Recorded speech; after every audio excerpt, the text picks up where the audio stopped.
नमस्कार दोस्तों, मैं नक्शा घर चास से बोल रहा हूँ और आज मैं आपके सामने उपस्थित मकान से संबंधित कुछ आवश्यक जानकारी देने के लिए हुआ हूँ। दोस्तों, कल मैं एक वीडियो डाउनलोड किया था जिसमें मैं वेस्टेज से संबंधित बातें की थी। कैसे लोग मिस्त्री के बातों पर आ करके अपने घर में ज़रूरत से अधिक खर्च कर बैठते हैं और घर बनाते बनाते उनकी आर्थिक तंगी की हालत हो जाती है।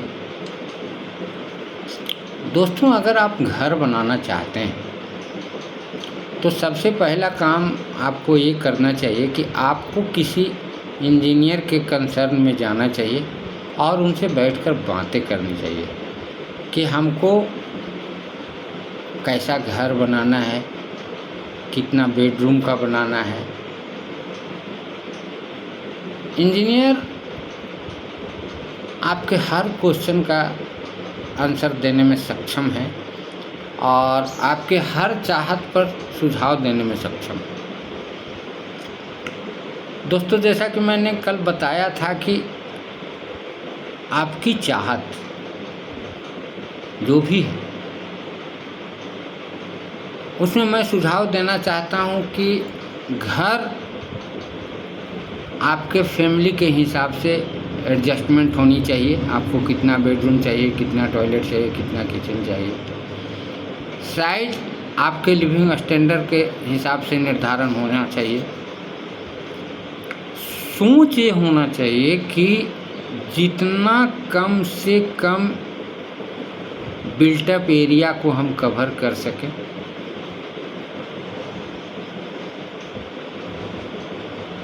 उससे आपको क्या फ़ायदा होगा कि फाउंडेशन में होने वाले खर्च को आप कम कर सकते हैं। मेरा सुझाव ये होता है, हम किन्हीं को ये सुझाव देते हैं कि भाई आप छोटा घर बनाइए लेकिन ऊंचा घर बनाइए। अगल बगल में खाली जगह छोड़िए जिससे आपको प्रकृति के द्वारा मिलने वाला मुफ्त उपहार आपको आसानी से मिल सके। लेकिन लोगों का ये मानना होता है कि सर बहुत महंगा ज़मीन खरीदे हैं, इतना छोड़ देंगे तो बहुत दिक्कत होगा, ये होगा, उतना वो बोलते हैं, बात करते हैं तो बताते हैं। लेकिन आपके पास जब ऑप्शन है 2 तल्ला 3 तल्ला बनाने का ऑप्शन है तो हम बड़ा मकान क्यों बनाएं। दूसरी चीज़, आप इंजीनियर को सारी बातें बताइए कि उस घर के प्रति आप क्या सोचते हैं। आपको यह भी ध्यान देना है कि अगर 2 तल्ला बनाना है तो उसमें 2 फ्लैट बनाना है या एक ही फ्लाइट बनाना है, जैसे नीचे बनाया है उसे ऊपर बनाना है। ये सारी बात इंजीनियर को करना चाहिए ताकि इंजीनियर जब प्लानिंग करता है तो एडजस्टमेंट उस हिसाब से करता है कि अगर 2 फ्लाइट बने तो दोनों को सुख सुविधा मिल सके। दोस्तों, फर्स्ट फ्लोर का रिक्वायरमेंट जो भी होता है उसका निर्धारण ग्राउंड फ्लोर के स्लैब में ही कर दिया जाता है। अगर ऐसा नहीं होता है, अगर आप ऐसा नहीं करते हैं तो जब आप फर्स्ट फ्लोर बनाने लगेंगे तो आपको काफ़ी परेशानी का सामना करना पड़ेगा। तो घर चाहे आप 1 तल्ला बनाएं या 2 तल्ला बनाएं, सारी बात इंजीनियर को बताएं ताकि इंजीनियर वो अपने हिसाब से उसका एडजस्टमेंट कर दे, ताकि आपको अगर कल के डेट में ऊपर फ्लोर बनाना है तो आपको किसी तरह की परेशानी का सामना करना ना पड़े।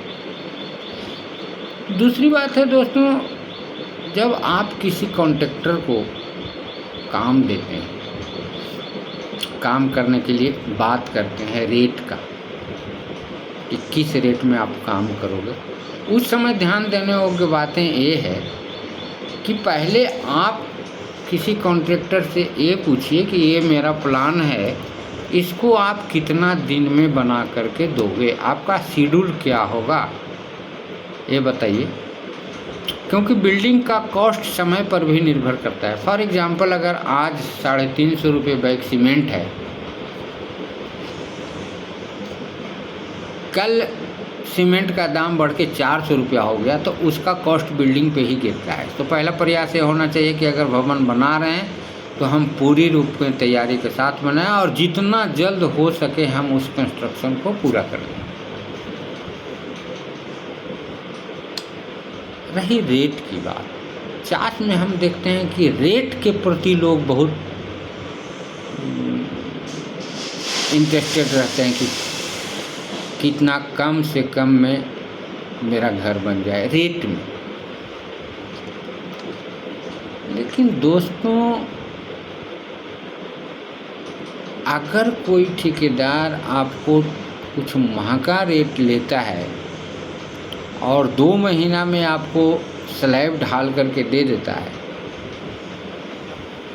और अगर कोई ठेकेदार सस्ता रेट लेता है वही छत को 6 महीना में डाल के देता है, तो एनी हाउ जो 2 महीना में डाल के देगा छत, वो आपको सस्ता पड़ेगा 6 महीना के बनस्पत। तो इस चीज़ को भी समझने की ज़रूरत है। दूसरी चीज़ ये देखने की ज़रूरत है कि जो नक्शा हम इंजीनियर को दे रहे हैं, क्या वो इंजीनियर उस नक्शा को समझ रहा है या नहीं समझ रहा है। अगर समझ रहा है तब तो आप अगर किसी इंजीनियर से डिज़ाइन करवाए हैं तो आपको फ़ायदा होगा, और अगर वो नहीं समझ रहा है तो वहाँ पर आपको फ़ायदा नहीं होगा। वहाँ पर आपको इंजीनियर का सहारा लेना ही पड़ेगा, क्योंकि बिना इंजीनियर के देख रेख में जितने भी ठेकेदार लोग होते हैं वो मनमानी करते हैं, वो अपना फ़ायदा और नुकसान देखते हैं, पार्टी का फ़ायदा नुकसान से उनको कोई मतलब नहीं होता है। इसलिए दोस्तों, जब भी कभी घर बनाएं तो किसी न किसी इंजीनियर के कंसर्न में, मैं ये नहीं कहता हूँ कि आप मेरे कंसर्न में आइए, मैं आपको सिर्फ ये कहना चाहता हूँ कि किसी न किसी इंजीनियर के कंसर्न में ही जाकर घर बनाएं, ताकि आपने घर बनाने के लिए जो पैसा जमा किया है मेहनत के साथ, वो बेकार ना जाए, वो बेमतलब का मिट्टी में गाड़ नहीं दिया जाए। दोस्तों, चाहत तो हर इंसान की बहुत होती है, हम ये करेंगे, हम वो करेंगे, लेकिन हर आदमी हर काम नहीं कर सकता। जैसे हम इंजीनियर हैं, हम इसके बारे में पढ़े हैं, तो हम जो सलाह दे सकते हैं वो सलाह आप अपने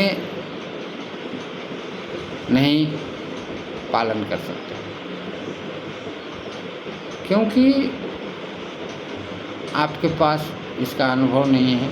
आप इधर उधर का बिल्डिंग को देख करके आप चाहते हैं कि हमारा काम ऐसा हो,